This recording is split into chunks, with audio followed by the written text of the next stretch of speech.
السلام عليكم الخوت، مرحبا بكم في ذا ماتش دي برو. اليوم جيت نعطي التوقع ديالي لشكون اللي غيتأهل للنصف النهائي كأس افريقيا 2025. قبل ما ندوزو للتوقع غنشوفو الفرق اللي طلعوا للربع النهائي. كاينه مصر، كاينه كوت ديفوار، كاينه السنغال ومالي، وكاين الجزائر، نيجيريا، وكاين المغرب والكاميرون.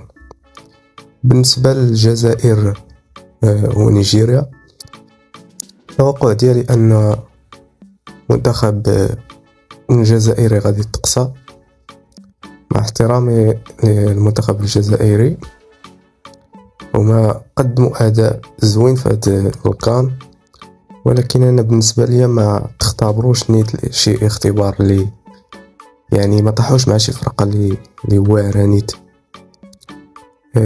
الكونغو تعطات ليها اكثر من الحجم ديالها، يعني شحال من واحد كنشوفو كيقول واو واو الكونغو غتطلع، الكونغو غتضرب الجزائر، ولكن انا كنت متوقع ان الجزائر تغلب الكونغو، حيت الكونغو واخا عندها محترفين، عرفنا عندها اللاعب محترفين برا، ولكن أنا بالنسبه لي الكونغو ما عطينا اكثر من الحجم ديالها الصراحه. وبالنسبه لنيجيريا، نيجيريا فريق اللي صعيب بزاف، خصوصا عنده الهجوم اللي تقريبا اكثر هجوم في البطوله تقريبا، وكنتوقع المرور ديالو للنصف النهائي.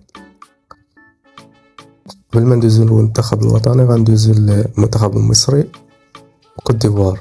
بالنسبه للمنتخب المصري، انا بالنسبه لي اضعف منتخب في البطوله الصراحه. كانت تعجب الناس اللي كتفرج في مصر، خصوصا الجمهور ديال مصر، اللي هو اداء لا اداء لا كره لا والو. ما فهمتش انا كيفاش الناس كتمتع في مصر، ما نقدرش نتفرج في الماتش ديالهم الصراحه. اللي هما كيطلعوا غير ما عرفش الزهر ولا ما عرفت. المهم منتخب على قد الحال. وكنتوقع ان كوت ديفوار غادي تقصيه، حيت كوت ديفوار هي المرشح الاول بالنسبه لي اللي غدوز النهائي. من البدايه ديال الكان هو كان فريق متكامل بالنسبه لي انا، وانه قاعد الريمونتادا على الغابون اللي فريق ماشي سهل، وقلب بوركينا فاسو.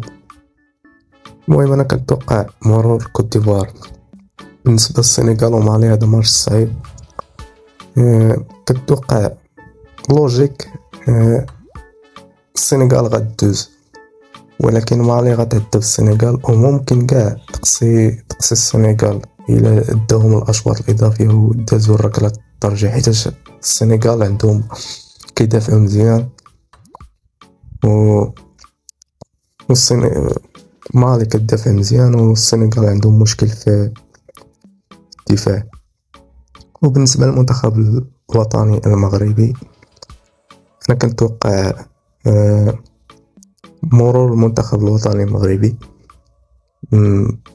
بسبب مجهود ديال اللعابه، وممكن دياز يتألق في المباراة، لان هاد النسخه اللي شفنا ديال دياز نسخه قريبه للنسخه ديال AC ميلان. كنتمنى يزيد في الاداء ديالو ويعطينا اكثر، الصراحه نحتاجوه بزاف، وممكن يعطينا حلول اللي صعيب نلقاوها وما لقيناهاش قبل. وعلاش كنرشح المنتخب يدوز؟